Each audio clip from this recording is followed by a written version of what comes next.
I'm going to lay out a roadmap. Exactly what you need to do to reclaim control, step into your role as a husband and father, and build a family that thrives. If you're tired of struggling just to get by, this is where transformation starts. For generations, men had a map book to follow, a shared framework, mentorship, and a support system that kept them on track. But today, we've been cut off from that. And each of us has been told to figure it out on our own. But there is a way out. There is a way to rebuild the networks that made fathers strong for generations. Let's get into it. You, right now, can start down the path of improving outcomes for your children, as well as for yourself and for your wife, and for generations to come. Number one, the most important thing you can do is strengthen your marriage. If you're not married, get married.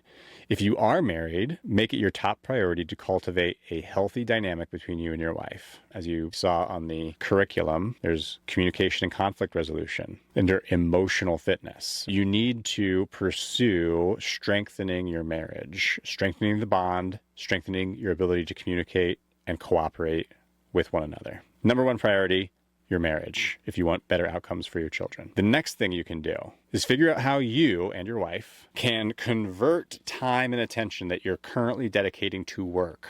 Convert time and attention from work into time and attention that you're giving your children. Also reduce your stress, and especially reduce your wife's stress. That's even more important, that her stress be lower. And it's important that both of you are giving time and attention to the kids. It's especially important that you, as the father, are giving time and attention to the kids. So you need to convert time and attention from work or other pursuits into child-focused time and attention. That's the second most important thing you can do. Next, then you look at your child's day-to-day and you say, how can I transfer time they're spending in entertainment mode and in internet mode and in social media, most perniciously? How can I take whatever time they're spending on that kind of thing, that genre, I need to transfer that time into, they have more responsibilities. They have greater accountability. There's that they are working toward, for which they can be held accountable and evaluated, that helps them develop their sense of responsibility and competence. So we want less entertainment, less social media, less dopamine hitting, greater competence and responsibility. Then the next transfer to make is look at your child's day-to-day, and you say, okay, how can I transfer time that they're spending in institutional settings and structured, supervised settings like extracurriculars run by the school or by the town?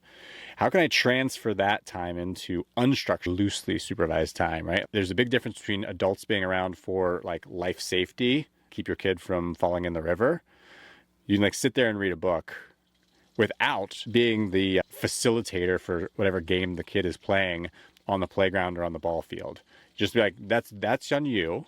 You're doing them a favor. You're helping them develop greater self-confidence, greater ability to navigate the world, greater ability to develop relationships with their peers. They are better off if you don't get involved.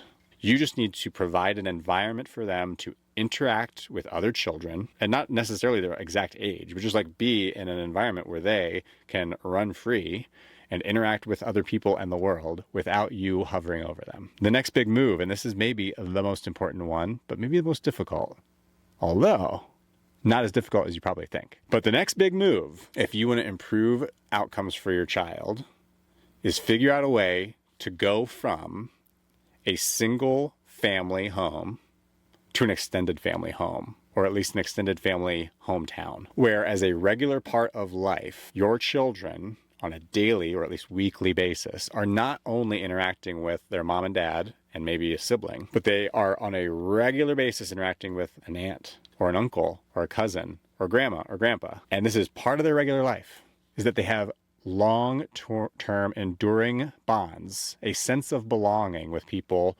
who take ownership of their development. They hold them accountable and they coach them, they mentor them, they teach them.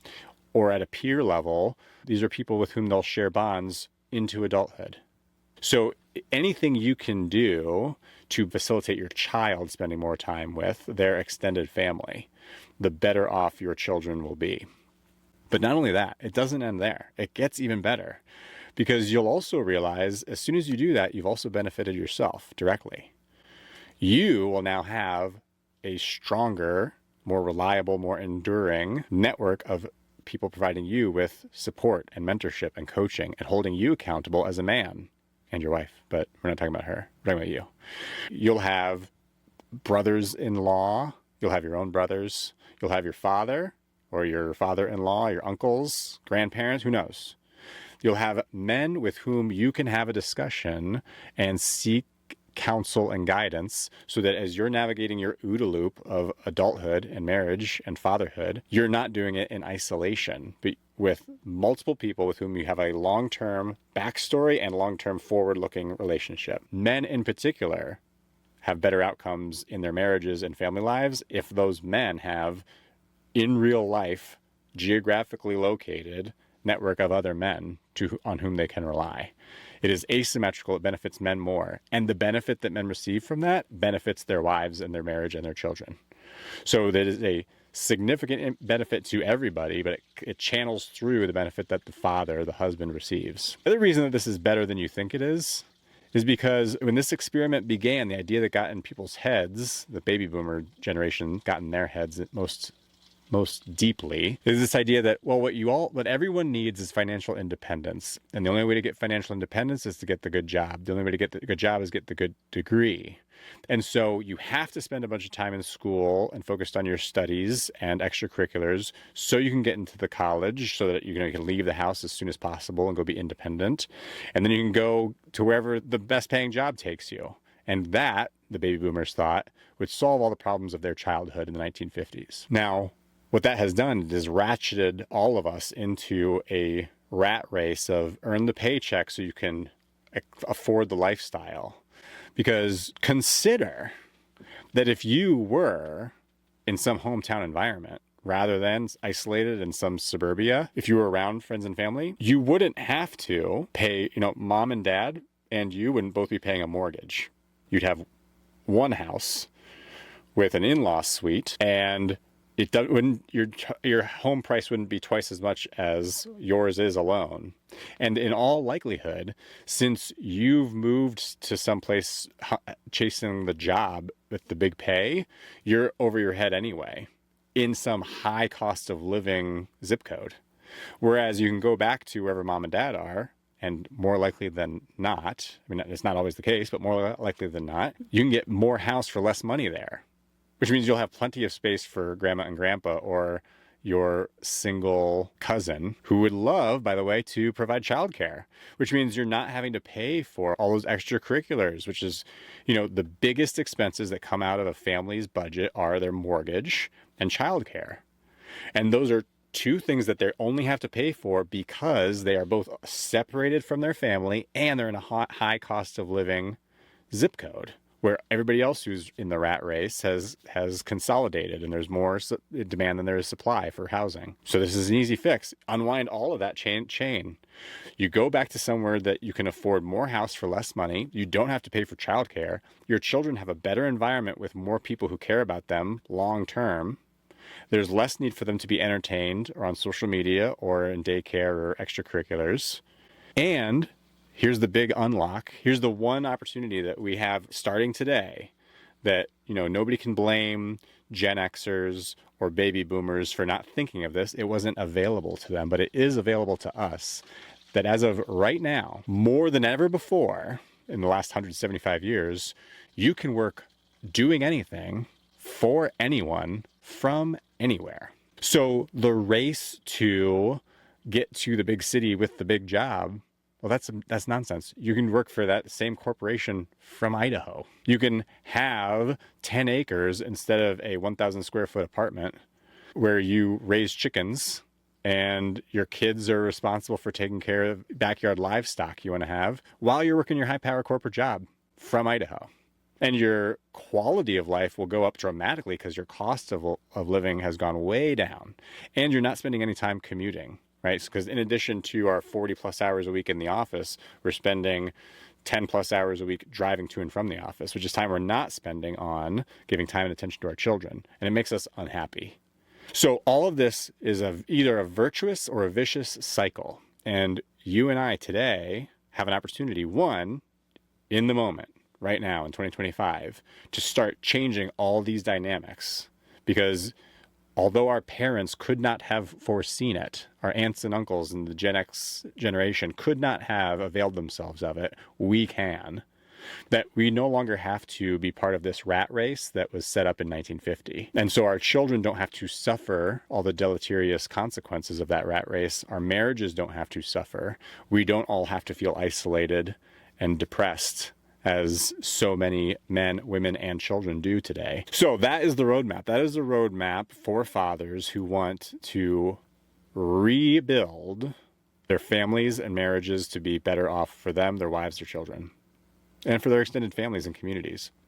But right now, the biggest thing holding you back as a man is isolation and a lack of a support network to provide you with coaching, teaching, mentorship to accelerate and improve the quality of your OODA loop. That is holding you back from your ability to make any of these changes or anything else you might want to do, is that you don't have the bandwidth to develop a strategy, to put it into practice, to stay on track with that plan.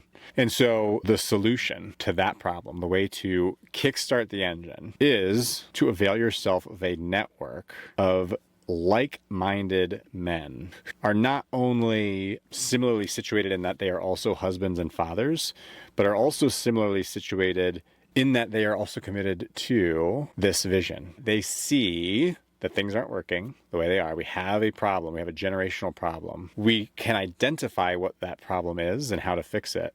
And now what we just need is to apply this broad strategic roadmap. And that is directly related to the extent to which you have a network of men to whom you can go for support, peer mentorship, guidance, lessons learned, and for accountability. Meaning, if you have a goal and you've set upon implementing some or all of these strategic approaches to improving your marriage and family life, whether from lived experience or from literature on performance and psychology and sociology, we all know that we perform better, we follow through more, we achieve higher goals when we have accountability and mutual support, a peer group of people who drive us, support us, pull us along, lift us up when we fall. And that is why I created Fit for Fatherhood as a closed community. Because watching this video, I hope, is beneficial to you, but I hope you also recognize that knowledge is not enough. You need to figure out how to translate this knowledge into action. And today we weren't exhaustive. We didn't cover everything you would need to know to put this strategy into practice. We just explored the background and context and the understanding of how the situation came to be, what defines it, and what it would take to fix it at a high level. But unless, like me, you're going to spend the next 4 years on this full time, the fastest and best way to accelerate your OODA loop iterations is through community. And so I designed Fit for Fatherhood as a community to do just that. And if you go to mr-homemaker.com and you scroll down to the downloadable tools and application, if you click that link, you will get a Google Sheet copied to your Google Drive, no tracking or tracing, no email required to download it. And you put in a little data. So I invite you to go to mrhomemaker.com, mr-homemaker.com, download your application. It'll take you 5 minutes, and it will tell you what programs at Fit for Fatherhood you are eligible for. You now have a roadmap. You know what it takes to rebuild your family, to reclaim your authority, and to step into your role as a leader. But here's the thing. You can't do it alone. For 10,000 years of human civilization, men had a network, a brotherhood, mentors and elders who guided them, and peers who picked them up when they fell down. Today, that system is gone, but we are bringing it back. That's why Fit for Fatherhood exists. If you're serious about becoming the man, husband, and father that your family needs, then go to mr-homemaker.com. Click the link in the pinned comment below. At mrhomemaker.com, you can learn more about the Fit for Fatherhood programs. Read the creed that every member must affirm, and if that speaks to you, then download your application today. Because the truth is, your family needs a leader. Your community needs strong men and strong families, and that begins with you. So go to mr-homemaker.com and let's get started.